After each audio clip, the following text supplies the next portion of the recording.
Well, I guess if you're a Jets fan, I guess this is good news, bad news, isn't it? The good news is Jacob Trouba gets a 1-year, $5.5 million contract award from an arbitrator. The bad news is it's a 1-year contract. Now, at the end of that 1-year contract, he's still a restricted free agent.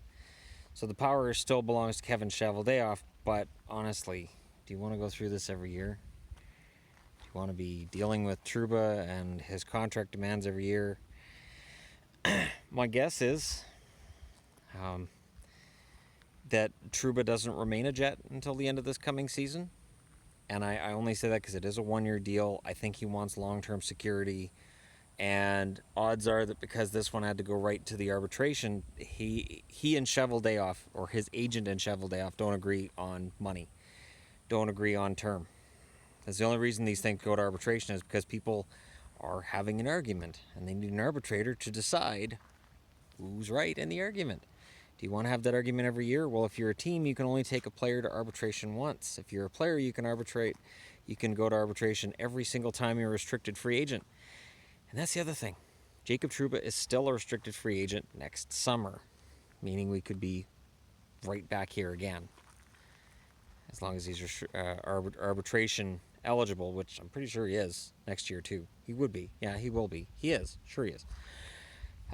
So, again, it's a good news, bad news thing. So now we know how much Trouba's going to cost, but we don't know how long Trouba's going to stay.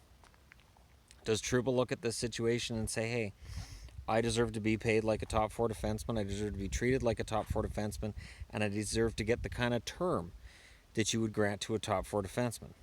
Does he look at a team like Nashville and say, look what these guys do with their defensemen, look how they take care of everybody, look how well organized they are, and then look at Winnipeg and say, why aren't you guys doing the same thing for me?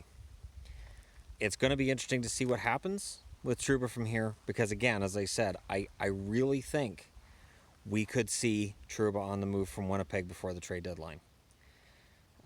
Because Cheveldayoff seems like a GM who's very patient and has a plan. And I used to get mad at him for his patience, but ultimately it seems to have been rewarded.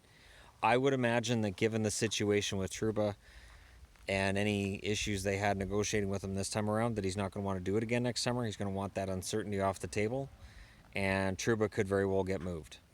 So let me know what you guys think. Do you think he gets moved? Do you think he stays?